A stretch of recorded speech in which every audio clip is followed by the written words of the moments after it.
নাটক অঙ্গনের কথা যদি আমি বলি, আমাদের খুব অদ্ভুত ভাবে বাজেট ফল করেছে। সেটার জন্য আমাদের যেটা হচ্ছে যে আমরা আগে যে বাজেটে কাজ করতাম, যে কোয়ালিটির কাজ আসলে আমরা আমাদের দর্শককে দেখাতাম, সেখান থেকে আমাদের কিছুটা পিছপা হয়ে যেতে হয়েছে। এর জন্য হয়তো বা আমি যেটা ভাবছি যে আমার কাজটা আগে যেমন হতো, যে কাজগুলো আমি আমার দর্শককে দেখাতাম, ওই কাজগুলো যদি আমি আমার দর্শককে ভাবে না দেখাতে পারি, এর থেকে বেটার আমি একটু টাইম নিই।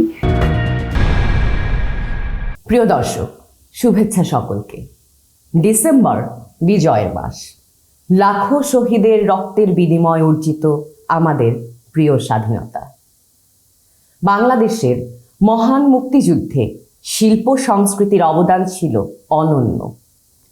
আমাদের বাংলা ভাষার গান, নাটক, সিনেমা এদেশের মানুষকে মুক্তির প্রেরণায় উদ্বুদ্ধ করেছিল দারুণভাবে।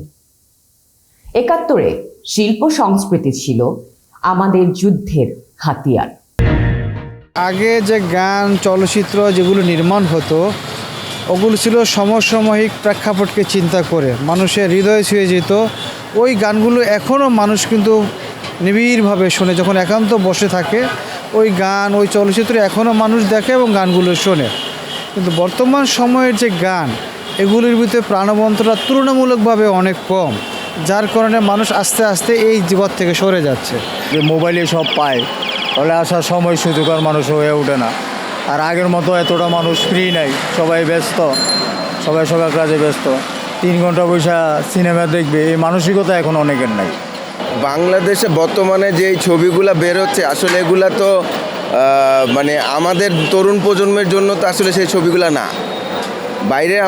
বাইরের যেই ছবিগুলো আমরা দেখি, ইন্ডিয়ায় যে ছবিগুলো দেখি, ওইখানে যেই ওদের যে কোয়ালিটি, বাংলাদেশে তো সেগুলো কোয়ালিটি মেনটেন করে না। এখন তো মনে করেন আপনার আগের মতো ছবি হয় না, ভালো ছবি হয় না। আর মোবাইল বের হয়ে তো মনে করেন ফোনে অনেকে যায় না, ফ্যামিলি নিয়ে ছবি দেখতে পারে না। কারণ হলো অশ্লীল ছবি চলে, সামাজিক ছবি চলে না। আর এখন আমাদের দেশে ভালো ছবি আসে না, যার কারণে ফলে সিনেমা বন্ধ হয়ে যাচ্ছে। হুমায়ূন আহমেদ স্যার, তারপর জহির রায়হান, তাদের যে নাটকগুলো, সেখানে কিন্তু মানুষ অনেক মেসেজ নিয়েছে, যেখান থেকে মানুষ ডে বাই ডে তাদের পার্সোনাল লাইফে এগুলো ইমপ্লিমেন্ট করেছে। কিন্তু 54 বছর পার করে আমাদের শোবিজ অঙ্গনের কি হাল? আমরা কি পেরেছি আমাদের নিজস্ব সংস্কৃতি বিকশিত করতে? কতখানি পেরেছি? এই প্রশ্নের উত্তর খোঁজার চেষ্টা করব আমরা এবারের অনুসন্ধানী প্রতিবেদনে। স্বাধীন বাংলাদেশ। ধর্ম, বর্ণ নির্বিশেষে এদেশের জনগণের আছে গৌরবের ইতিহাস, আছে মহান মুক্তিযুদ্ধ, আছে নিজস্ব সংস্কৃতি। এদেশের মানুষের আনন্দ, বেদনা, হাসি, কান্না, জীবনযুদ্ধের প্রতিচ্ছবি ভেসে ওঠে নাটক, গান, সিনেমা আর আনন্দ বিনোদনের নানা মাধ্যমে। কেমন আছে স্বাধীন বাংলাদেশের সংস্কৃতি? আমাদের সংস্কৃতির দুর্বলতাটা হচ্ছে যে এইখানে উন্নয়ন যেটা ঘটছে সেটা একটা পুঁজিবাদী উন্নয়ন, এবং পুঁজিবাদী উন্নয়নের বৈশিষ্ট্য কি? সেটা বৈষম্য সৃষ্টি করবে। সেটাকে আরেকটা বৈষম্য হচ্ছে যে পুঁজিবাদ মুনাফা ছাড়া কিছু বোঝে না। মিডিয়ার আমি বলি এখন আসলে গান, নাটক এগুলো নাই, এখন সেলিব্রিটিশিপ। সঙ্গীত যে একটা আলাদা বিভাগ, গান একটা আলাদা, এই নাটক একটা আলাদা বিভাগ, কবিতা একটা আলাদা, এসব নাই, সব মিলিয়ে একটা প্রোডাক্টের মতো। তো এখন যখন শিল্প যখন প্রোডাক্ট হয়ে যায়, তখন আসলে এটা একটা বিভাজন হয়ে যায়। তুলনা যাই না আমাদের ভাষা তুলনা করেন না, মানে বিশেষ করে ফিল্ম ইন্ডাস্ট্রির জায়গা থেকে আমরা চেষ্টা করে যাচ্ছি। তার উপরে তো এখন আবার বড় উপর খাড়া ঘা আসছে, নানাবিধ বা কালো শক্তি এগিয়ে আসছে।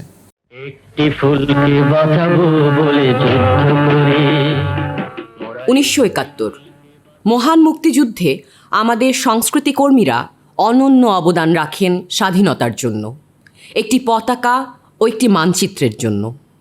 মুক্তির গান দেশের মানুষকে অনুপ্রেরণা যোগায়, উজ্জীবিত করে বীর মুক্তিযোদ্ধাদের। আমি যুদ্ধকে চিনেছি স্বাধীন বাংলা বেতার কেন্দ্রের কারণে, আমি যুদ্ধকে চিনেছি ৭১ চিঠির কারণে, আমি যুদ্ধকে চিনেছি বিভিন্ন রাইটারের রাইটিংয়ে মুক্তিযুদ্ধের গল্প পড়ে। প্রতিটা বাঙালিরই মুক্তিযুদ্ধ নিয়ে গল্প ছিল, যে গল্পটা আমার বাবা মা আমাকে বলেছে। মুক্তিযুদ্ধের চেতনায় আমাদের সঙ্গীত সমৃদ্ধ হয়েছে, বিকশিত হয়েছে। সবসময় রেনেসা হয়েছে, রেনেসার যুগ। সেখানেও কিন্তু গানই কিন্তু একটা প্রতিবাদের ভাষা, আবার মুক্তির ভাষা, আবার সাহসের ভাষা সঙ্গীত। কিন্তু স্বাধীনতার 54 বছর পর আমাদের সঙ্গীতের কি অবস্থা? সঙ্গীত কি ভাগ হয়েছে? সঙ্গীত ভাগ হয়ে গেছে, হয় ভাইরাল, না হয় খালি গলায় গান করো। এখনো কি আগের মতো গান উদ্দীপ্ত করে আমাদেরকে? আগে যেসব সঙ্গীত হতো সেগুলি কথা সুরের দিক থেকে অনেক বেশি রিচ ছিল, যার কারণে এই আগের গানগুলো এখনো মানুষ ওগুলি রিমেক করে, ওগুলি নতুন নতুন করে বিকজ আর না হলে তো করতো না। শুধু মিউজিকটা চেঞ্জ হচ্ছে, নতুন মডার্ন মানে পরিবেশনা হচ্ছে, কিন্তু নতুন যে গানগুলো তৈরি হচ্ছে সেগুলো বেশি দিন লং লাস্টিং হচ্ছে না। আরে কাছে নিয়ে ভালো করে দেখো, কোনো খুঁত পাবে না। কি হচ্ছে ওখানে? জীবন থেকে নেয়া, স্টপ জেনোসাইড, আবার তোরা মানুষ হ, ওরা 11 জন, আগুনের পরশমণি, হাঙ্গর নদীর গ্রেনেড, এক একটি সিনেমা যেন এক একটি আবেগ, এক একটি ইতিহাস, গর্বের অনুপ্রেরণা। একটা সম্ভাবনা মনে হয়েছিল দেশের ইন্ডাস্ট্রি, ফিল্ম ইন্ডাস্ট্রিটা আবার দাঁড়াচ্ছে, আবার নতুন কিছু সিনেমা তৈরি হচ্ছে, সিনেমা পাগলমান ছেলেরা কাজ করার চেষ্টা করছে। এখন মাল্টিপ্লেক্সের উপর নির্ভর করে শুধু 2 ঈদকে কেন্দ্র করে আমরা সিনেমা বানাচ্ছি। এখন এইভাবে একটা ইন্ডাস্ট্রি, ফিল্ম ইন্ডাস্ট্রি চলতে পারে না। গল্প কয়েকটা নির্মাতা 8-10টা ছবি, 2 ঈদে 8-10টার বেশি ছবি হবে না। তো 8-10টা ছবি দিয়ে একটা ইন্ডাস্ট্রি কোনোভাবেই সাস্টেইন করতে হবে না, ইন্ডাস্ট্রিও বলা যাবে না। মহান মুক্তিযুদ্ধ আমাদের চলচ্চিত্রের জন্য খুলে দিয়েছিল সম্ভাবনার নতুন দুয়ার। জহির রায়হান, খান আতাউর রহমান, আমজাদ হোসেনের মতো কালজয়ী নির্মাতারা পথ দেখিয়েছিলেন, কিন্তু আমাদের সিনেমা আজ পথহারা। সো আমাদের এখানে ধরেন গত 1 বছর 1.5 বছরে যে আমাদের যে পলিটিক্যাল সিচুয়েশনসের কারণে দেখা যায় যে অনেক মানুষ এখন insecure to invest money, because সবাই একটা স্টেবল গভর্নমেন্ট চায়। সো আমাদের এখানে এখন ইন্টারিম গভর্নমেন্ট চলতেছে, সামনে আমাদের ইলেকশন। সো সবাই এবং পলিটিক্যালিও একটু আসলে আমাদের ভলাটাইল সিচুয়েশনের মধ্যে দিয়ে যাচ্ছে। সো যে বিনিয়োগকারী সে কিন্তু তার পুঁজি ফেরতের নিশ্চয়তাই চায়, সেটা 1 টাকা ইনভেস্টমেন্ট হোক, সেটা 100 কোটি টাকা ইনভেস্টমেন্ট হোক, 1 কোটি টাকা ইনভেস্টমেন্ট হোক। বাংলাদেশের চলচ্চিত্র আজ মৃতপ্রায়, দর্শক খরায়, সিনেমা হল শূন্য হয়ে যাচ্ছে দেশ। সিনেমার একটা লম্বা সময় ধরে একটা গ্যাপ হয়েছে, যেখানে আসলে ভালো সিনেমা হচ্ছিল না। ভালো সিনেমা যে দর্শকরা যে হলে গিয়ে দেখবে তেমন তো সিনেমা ছিল না। ওই এফডিসি কেন্দ্রিক কিছু ব্রিগেডের সিনেমা তো আসলে সব ধরনের দর্শক দেখার মতো না। সিনেমা হল বন্ধ হয়ে যাওয়ার যে বিষয়টা আপনি তুললেন, এখানে আসলে কোনো একটা স্পেসিফিক জনগোষ্ঠী বা ইন্ডাস্ট্রির কোনো একটা স্পেসিফিক ক্যাটাগরির মানুষকে আপনি লায়াবল করতে পারবেন না। এটার জন্য দায়ী সামগ্রিকভাবে সবাই, একদম ইন্ডাস্ট্রির A to Z, each and everyone. কি অবস্থায় আছে এখন আমাদের সিনেমা হলগুলো? স্মৃতির সিন্ধুকে বন্দি থাকা, হাততালি, কান্না, আত্মহারা আনন্দের চিৎকার আজও কি হয় সেখানে? প্রেক্ষাপটের গন্তব্য রাজধানীর আলোচিত সিনেমা হলের পথে, পল্টন ময়দান। এখন এখানে উঁচু দালান, স্টেডিয়াম, ব্যস্ত যানবাহনের রাস্তা। কেউ কি জানে এখানেই ব্রিটিশদের আনন্দের সময় কাটাতে ছিল ব্রিটানিয়া টকিজ সিনেমা হল? দেশ স্বাধীনের আগ থেকে গুলিস্তানের এই ভবনেই ছিল গুলিস্তান সিনেমা হল। আজ সেখানে নির্মাণ করা হয়েছে বহুতলা মার্কেট। গুলিস্তানে করা সিনেমা ছিল সেটা জানি না আমি। হল আছে কিনা আমরা এটা বলতে পারি না। আমরা কেনাকাটা মার্কেটে আসছি দেখছি মার্কেট বন্ধ। পাশেই নবাবপুর রোড, মানসী সিনেমা হল আজ মানসী কমপ্লেক্স। নেই বাংলাদেশের সিনেমা, নেই কোনো হলের টিকিট কাউন্টার, শুধু আছে একসময় এখানে চলা সিনেমা হলটির ভবনের আকৃতি। মানসী সিনেমা হলে আমরা টিকিট বিক্রি করছি, মানুষের আমরা ছবিও দেখছি। তারপরে মনে করে বাংলা ছবির মধ্যে বেদের মেজস্তা একটানা 3.5 মাস খেলছে। খেলার পর মাঝখানে রাজা মিস্ত্রি লাগাইছে। রাজা মিস্ত্রি লাগার পরে 1 সপ্তাহ চলার পর বেদের মেজস্তা। টিকিট কাটছি, ছবি দেখছি, কাজ কাম করতাম, সময় পরে ছবি দেখতাম, বাংলা দেখতাম, টিকিট ছাড়াই এনি। শোবিজের এই করুণ অবস্থার কথা আমরা আরও জানার চেষ্টা করব এই বিরতির পর। সদরঘাটের পথ ধরে প্রেক্ষাপট, নেই মুন সিনেমা হল, নেই লায়ন সিনেমা হল। স্মৃতি হিসাবে এখনও এখানে রয়েছে এই দেয়াল। টিকাটলির মোড়ে একটি হল রয়েছে। আলোচিত এই সিনেমা হলটিও আজ তালাবন্ধ। ভেঙে ফেলা হয়েছে চিত্রা হল, যার স্মৃতি হাতড়ে বেড়ায় দর্শক। আমরা অনেক ছবি দেখছি, বাংলা ছবি দেখছি, পাকিস্তানি ছবি দেখছি, হিন্দি ছবি দেখছি, অনেক ছবি দেখছি এগুলোতে। হ্যাঁ, তখন তো জমজমাট ছিল আগে, এখন তো ওই আপনি মোবাইল বইয়া হলে ব্যস্ত নষ্ট হয়ে যায়। সব ছবি দেখছি এইখানে, মনে করেন দেখছি আপনার 78 দেখছি এই হলের ছবি, 78 হল জমজমাটা ছিল। রাজমণি সিনেমা হল ভেঙে করা হয়েছে রাজমণি কমপ্লেক্স। পাশেই এসব ভবনে থাকা সিনেমার প্রযোজকদের কার্যালয়ও আজ নীরব, কর্মশূন্য। পরিবার, বন্ধু, আত্মীয়দের নিয়ে সরগরম থাকা জোনাকি সিনেমা হল ছিল এটি। তবে না, আজ এটি কনভেনশন হল। আগে জোনাকি সিনেমা হল ছিল আর কি, এখন করোনার সময় করোনাকালীন বদ্ধ হয়ে গেছিল। তো আগে সিনেমা হল ভালোই চলতো, মালিকেরা টাকা পয়সা ভালোই কামাইতো। জনসন রোডের আজাদ সিনেমা হল, ভেতরে চলছে সিনেমা। শিশু দর্শকের এভাবেই উন্মুক্ত চলাফেরা, অপেক্ষমান দর্শক সারিতে শুয়ে আছে বাস্তুহারা মানুষ আর এই প্রাণী। অকেজোর পথে হাঁটতে চলা আজাদ সিনেমা হলের কেন এমন করুণ দশা? সিনেমা বানানোর লোক আছে, সিনেমা হল নাই। হলটা কেন বন্ধ হইলো? এটা প্রযোজক সমিতি, প্রযোজক সমিতি, শিল্পী সমিতি চিন্তা ভাবনা করে না তো। পুরুষরা পাদরও নিয়ে আসে কাজ খাইলেন, পুরুষার পাদরও নিয়ে আসে রাতে রিস্কে বড় আটকে গেছে বাসায় ফিল্ম ফালাই দিয়া। কারণটা কি? আপনার সিনেমা বানাবেন 1 কোটি টাকা দিয়া, টাকার দাম উঠতে হবে। রাজধানী সিনেমা হল আজ শূন্যের কোঠায়। কয়েকটি সিনেপ্লেক্স আর নড়বড়ে হল নিয়ে চলছে দেশের সিনেমা প্রতিষ্ঠান। সিনেমা হলগুলো আসলে বন্ধ হয়ে যাচ্ছে। সিনেপ্লেক্স আছে, এখন আমরা তো সবাই সিনেপ্লেক্সের উপরেই ভরসা করি, ওখানেই যাই ছবি দেখতে। এর কারণ ভালো সিনেমার অভাব। আবার বাংলাদেশে সিনেমা হল বন্ধের হিড়িকের ফলে চলচ্চিত্রে নতুন বিনিয়োগ আসছে না, মুখ থুবড়ে পড়েছে সিনেমা। আপনি যখন মানুষকে, দর্শকদের ভালো গল্প দিবেন, একটা ভালো ছবি দিবেন, ভালো অভিনয় দিবেন, মানুষ এটা আপনারও পরিচালনা করতে হবে না, এটা জাস্ট দর্শকের মুখে মুখে, এটা যতটুকু করার দর্শকরাই করবে। সিনেমার আতুরঘর বিএফডিসি, শুনশান চলচ্চিত্রের এই প্রাণকেন্দ্র। চলছে নির্মাণ কাজ, স্তব্ধ ভেতরের পরিবেশ, ফ্লোর প্রাণহীন। যেখানে একসময় চলতো ব্যবসা সফল সিনেমা, আজ সেখানে চলছে দলীয় পোস্টার লাগানোর কাজ। ভেতরের ডিজিটাল এডিটিং প্যানেল আজ তালাবন্ধ, যেন এক ভুতুরে পরিবেশে হাঁটছে চলচ্চিত্রের এই আতুরঘর। একদম মানে রূঢ় সত্য যেটা, যে হচ্ছে 2016 পরে এফডিসিতে কখনোই প্রপার ডিজিটালাইজেশন করা হয় নাই।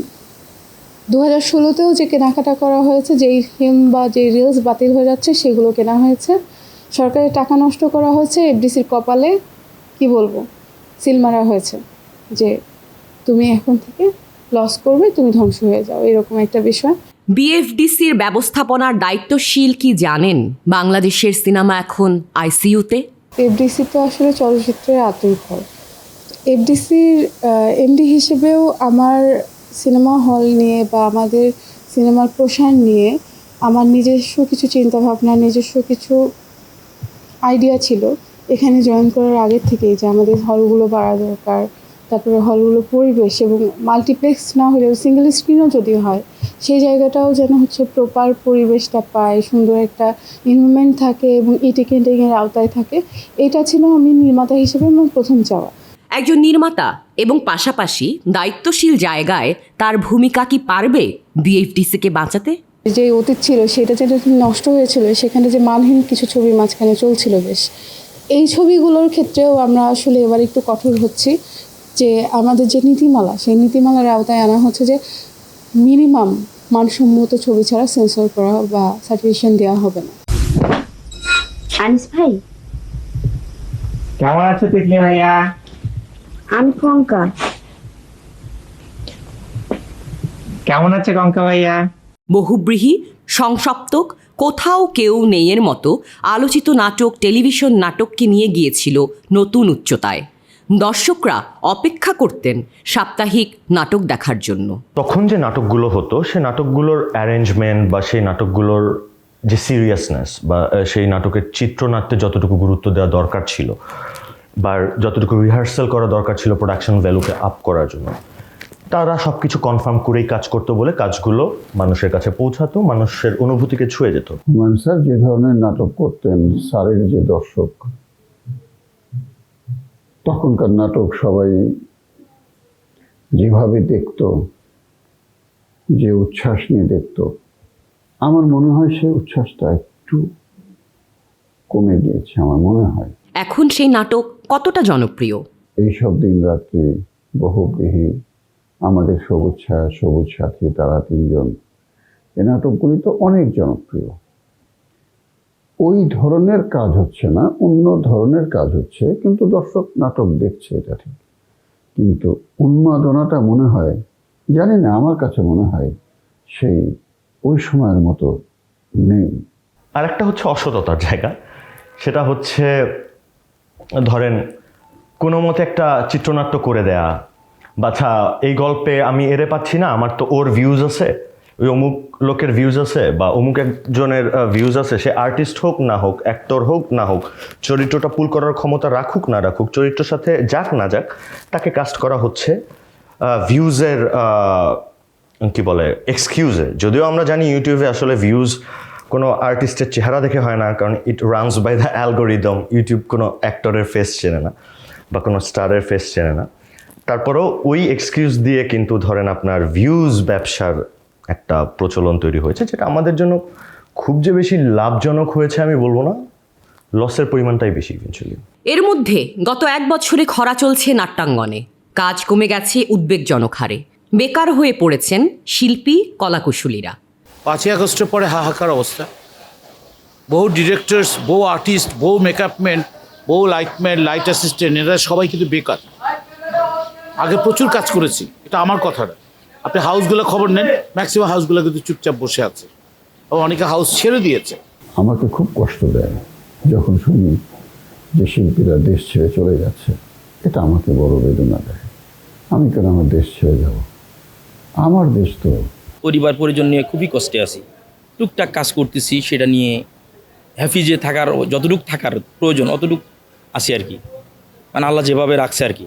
এই অবস্থা চলতে থাকলে তো অল্টারনেট কিছু ভাবতে হবে বা অন্য কিছুর সাথে জড়িত হইতে হবে, আমরা তো মিডিয়াতে থাকতে পারবো না। আগে মাসে 20 দিন 25 দিন কাজ করতাম, এখন মাসে 8-10 দিন কাজ করা খুব কষ্ট হয়ে যাচ্ছে। এখন পরিবার নিয়ে চলা খুবই আসলে কষ্টসাধ্য। রাজধানীর নাটকের শুটিং স্পটগুলো আজ শূন্য, লাইট ক্যামেরা আজ অকেজোর পথে।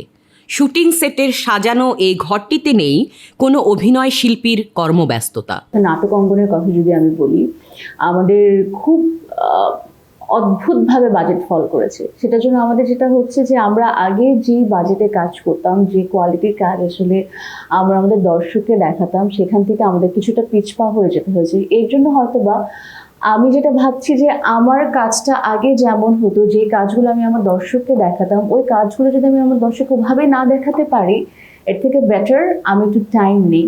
কিন্তু হয়তোবা এই সময়টা আমি নিতে পারছি, বাট অনেকেই হয়তোবা পারছে না। সো এই জায়গা থেকে বলা যেতে পারে আমাদের এই জায়গাটাতে আমরা অনেক অনেক বেশি প্রবলেম ফেস করছি। ঢিলে তালে চলছে শুটিং, এমনই এক শুটিং সেট রাজধানীর উত্তরার এই ভবনটি। বসে আছেন নাটকের কলাকুশলীরা। আমরা এই নাটকের সংলাপে অশ্লীল শব্দ ব্যবহার করছি, দর্শক অশ্লীল শব্দ শুনে মজা পাচ্ছে। আমরা নাটকে অতি অভিনয় কিংবা ভাড়ামি করছি। কাজ কম থাকায় নেই আগের মতো কর্মচঞ্চলতা। ক্রিটিক্যাল সময় যাচ্ছে আসলে, সত্যি কথা। গত বেশ কিছুদিন ধরেই বেশ ক্রিটিক্যাল সময় যাচ্ছে, ডিফিকাল্ট সময় যাচ্ছে, but I think by time, by process হয়তো আমরা ওভারকাম করব। শোবিজের এই বর্তমান অবস্থার জন্য কে বা কারা দায়ী, তা আমরা জানার চেষ্টা করব এই বিরতির পর। দেশের মঞ্চনাটক, থিয়েটার আজ শূন্যের পথে। শিল্পকলা একাডেমির চিত্র এটি। নেই কোনো শিল্পচর্চা, বাহির থেকে ভেতরের পথে প্রেক্ষাপট। জাতীয় নাট্যশালার বেহাল দশা স্পষ্ট বলে দেয় হলগুলো বন্ধ থাকার দৃশ্য। এছাড়াও রাজধানীর বেইলি রোডের এই মহিলা সমিতির পাশাপাশি বাংলাদেশ গার্লস গাইড অ্যাসোসিয়েশনের দিকে তাকাতে চায় প্রেক্ষাপট। ভবনে থাকা প্রতিটি অডিটোরিয়াম বন্ধ, নেই কোনো থিয়েটার বা মঞ্চ নাটকের সময়সূচি। সকল আনন্দ তলিয়ে দিয়ে ভেসে উঠে তোমার বুকের মর্মভেদী দীর্ঘ। বাংলাদেশের মানুষের আরেকটি বিনোদনের ঐতিহ্যের নাম যাত্রাপালা, যা আজ হারিয়ে গেছে সংস্কৃতি থেকে। শীতের আগমনের শুরুতেই দেশের গ্রামাঞ্চলে হাকডাক পড়ত অপেরা যাত্রাপালার। আজ নেই কোনো হাকডাক। আর যাত্রা শিল্পীদের কি অবস্থা? খুব করুণ অবস্থা আছে, এরা না খায়া মানে অর্ধহারে আছে। হ্যাঁ, তারপরে কিছু শিল্পীরা আছে, কিছু পাচারকারী হাতে পড়ে গেছে, এরা চলে যাচ্ছে বিদেশ। কি করব, পেটের দায়ী।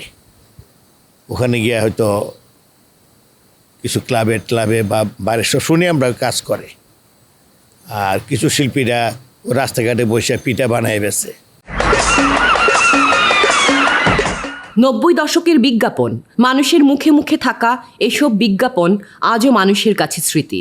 তো বিজ্ঞাপনের এই মুহূর্তে যে ভাষাটা, সেটা আসলে ট্রেডিশনাল বিজ্ঞাপনের বাজেটটা কমে এসেছে। কেমন চলছে এই সময়ের বিজ্ঞাপন জগৎ? আগে বিজ্ঞাপন করেছি মাসে 4টা 5টা 6টাও বিজ্ঞাপন করেছি। আজকে 16 মাস হয়ে গেছে, মাত্র 2টো বিজ্ঞাপন করেছি। Can you imagine? আপনি কীভাবে জিনিসটা এক্সপ্লেইন করবেন? অবশ্যই এটা খুবই সত্যি কথা যে কাজ কিছুটা কম।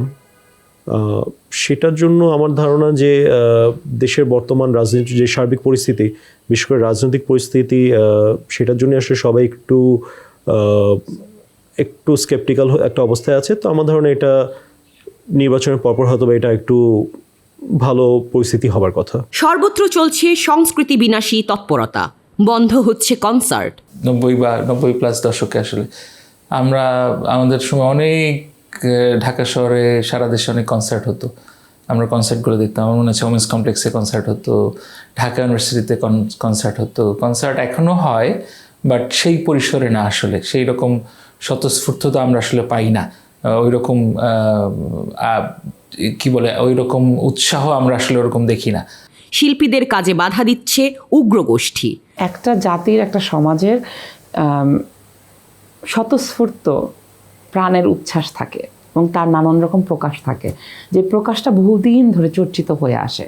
হঠাৎ করে আপনি আজকে এসে একটা নতুন কিছু মানে বয়ান দিয়ে সব আগের সমস্ত কিছুকে বন্ধ করে দিতে চাইবেন, কিংবা আপনার কথাটাই, আপনার সংস্কৃতিটাই একমাত্র সংস্কৃতি বলে চাপিয়ে দিতে চাইবেন, এটা কোনোভাবেই গ্রহণযোগ্য না। মুক্ত সংস্কৃতি চর্চা ক্রমশ কঠিন হয়ে পড়ছে। নিরাপত্তাহীনতায় সংস্কৃতি কর্মীরা খুবই আতঙ্কের মধ্যে থাকি যে আসলে আমরা কোন এরিয়াটাতে শুটিং করতে যাচ্ছি। আমরা কি ঢাকার বাইরে শুটিং করতে যেতে সেফ ফিল করছি, বা ইনফ্যাক্ট ঢাকা থেকে রাত্রেবেলা জার্নি করে আসার সময় কি সেফ ফিল করছি? Because right at this moment আমার কাছে মনে হয় আমাদের পুরো দেশটা খুবই আনসেফ সিচুয়েশনসে আছে। শুধু আমাদের শুটিংয়ের কথা বাদ দিলাম, আমার কাছে, আমি তো নর্মালি ফেসবুক খুব কম ইউজ করি, তাও মাঝে মাঝে যা ঢুকতাম তা এখন ঢোকা বন্ধ করে দিয়েছি। বিকজ প্রত্যেকবার ফেসবুকের মধ্যে ঢুকলে এমন সব নিউজ দেখতে হচ্ছে যেগুলা আসলে মানে নেওয়ার মতো না। সংস্কৃতির অনেক কর্মকাণ্ড চারিদিকে বন্ধ হচ্ছে, কনসার্ট বন্ধ হচ্ছে, গানের শিক্ষক নিয়োগ বন্ধ হয়েছে, অনেক অনেক কর্মকাণ্ড হচ্ছে যা আমাদের সাংস্কৃতিক কর্মকাণ্ড পরিপন্থী। সুস্থ সংস্কৃতি চর্চা যখন অবরুদ্ধ হয়, অপসংস্কৃতি তখন জাঁকিয়ে বসে। সবাইকে ওয়েলকাম, স্বাগতম। যারা যারা এই মুহূর্তে সোহামনির লাইভে আছেন সবাইকে অসংখ্য ধন্যবাদ। দর্শক এখন সামাজিক যোগাযোগ মাধ্যমমুখী। ছোট্ট শিশুটিও আপন মনে ইউটিউব নিয়ে ব্যস্ত। শুধু তাই নয়, বিভিন্ন বয়সের দর্শক ও শ্রোতা আজ নিজেদের বন্দি করেছেন এই মুঠোফোনের বিভিন্ন অ্যাপসে। একটা অন্যরকম মিডিয়ার একটা যুগ এসেছে, যেখানে সেন্সর নাই, যেখানে যে কেউ ঢুকতে পারে, যে কেউ একটা নিম্ন শ্রেণীর একটা ভিডিও করে ছেড়ে দিলে সেটাও মানুষ দেখে। রুচির দুর্ভিক্ষে জন্ম হয় হিরো আলমদের। আগে রাজ্জাক, কবরী, মনে করেন উত্তম কুমার সুচরিতা, এইরকম যারা ছিল, সেই টাইমে কিন্তু আমাদের এই মোবাইলটা ছিল না। এই সময় মোবাইল ছিল না, তারা কি করছে সে খবর কেউ জানতেছিল না। রুচির দুর্ভিক্ষ কিন্তু সব সময় থাকে, এটা কিন্তু ধরেন ওই সময় ছিল, কিন্তু ওই সময়ে এই টাইপের রুচির দুর্ভিক্ষ হওয়া মানুষগুলো হয়তো বা এত দূর এভাবে সুযোগই পেত না, এত দূর তাদেরকে সুযোগ দেওয়াই হতো না। আমি তো এতগুলো সিনেমা করছি, নাটক গান করেছি, তাহলে আমি হুমায়ুন না, আমি তাহলে হুমায়ুন আহমেদের মতো নাটকও করতে পারতাম, অভিনয় পারলাম না। এরাই এখন বাংলাদেশের সংস্কৃতির ফেরিওয়ালা বনে গেছে। থু আমিন ইল্লিসু আলবিমা ফিহা জাম্বিল জাম্বিল জাম্বিল আল্লাহ, এই গানটা। ইউটিউব ইটস অ্যাবসলিউটলি অনলাইন একটা প্ল্যাটফর্ম, অ্যামেচার প্ল্যাটফর্ম, যেখানে আসলে নাটক বা ফিকশনের মতো একটা সিরিয়াস প্রোডাকশন যাওয়ার মতো জায়গা না, বাট স্টিল সেখানে যাচ্ছে। কারণ জিনিসটা আপনি যার ইউটিউব আছে সে ফ্রিতে দেখতে পাচ্ছে, প্রথম কথা। সো ফ্রিতে পণ্য কেনার যে প্রবণতা, এটা প্রথম আপনার আর্ট কালচারকে ধ্বংস করার হাতিয়ার। দেশে কমে গেছে শিল্পচর্চা, বন্ধ হচ্ছে সিনেমা হল, বিজ্ঞাপনে নেই বাজেট, নাটকের শুটিং স্পট খালি, শিল্পীরা প্রবাস জীবনের পথে, সঙ্গীত চর্চায় বাধা। হিরো আলমদের দাপট সামাজিক যোগাযোগ মাধ্যমে। দেশের সংস্কৃতি শিল্পচর্চা আজ কোথায়? মানুষের মধ্যে বিনোদনের চাহিদা কখন তৈরি হয়? তার মনে যখন শান্তি থাকে। সে যখন অশান্তিতে, সে যদি সার্ভাইভাল মুডে চলে যায়, সে যদি সেফ মোডে চলে যায়, কম্পিউটার দেখে না সেফ মোড, সেফ মোডে হয় কি কিছু বেসিক চলে, বাকিগুলো আর চলে না। সেফ মোডে মানুষজনের এখন আছে, কি হয় কি অবস্থা হচ্ছে সেই শঙ্কার মধ্যে দিয়ে আছে। সো বিনোদন চাহিদা তাদের পরে সেকেন্ডারি চলে গেছে, জীবন ধারণ করাটাই প্রথম হয়ে দাঁড়িয়েছে। সামাজিকতা জিনিসটা নাই, সাংস্কৃতিক জিনিসটা নাই, সবাই নিজের নিজের তাবলে থাকে। তিনজন লোক তারা পরস্পরের পরিচিত, পাশাপাশি বসে আছে, কিন্তু তাদের মধ্যে কোনো আলাপ নাই, তারা প্রত্যেকে একটা মোবাইল ধরে নিজের নিজের কি করছে। রুচির দুর্ভিক্ষ চলছে মূল ধারা থেকে শুরু করে সামাজিক যোগাযোগ মাধ্যমে। ও শ্রী তোর বাড়ি কোনা কুন্টে, নাম না বললে যাবে দেম না সেটে, আমরা বগুড়ার চল, মিচ্ছে না মাথার কাপড় তোল, না তুললে সাদা বেনি খুলে দিমু আমি, ও শ্রী তোর বাড়ি কোনা কুন্টে। তবে কি আমাদের নিজস্ব সংস্কৃতি হারিয়ে যাচ্ছে? আমরা কি হারাতে বসেছি আমাদের গর্বের সোনালী দিনগুলো? শোবিজ জগৎ এখন যেন বাংলাদেশের এক অনাথ সন্তান। এখনই যদি সঠিক পদক্ষেপ নেওয়া না হয়, তাহলে আমরা আমাদের সাংস্কৃতিক পরিচয় হারাবো স্বকীয়তা। আত্মপরিচয়হীন তেমন বাংলাদেশি কি আমরা চাই? মুক্তির মাসে এই প্রশ্নের উত্তর খুঁজতে হবে আমাদের সকলকেই। আজকে এ পর্যন্তই। সকলে সুস্থ থাকুন, নিরাপদ থাকুন।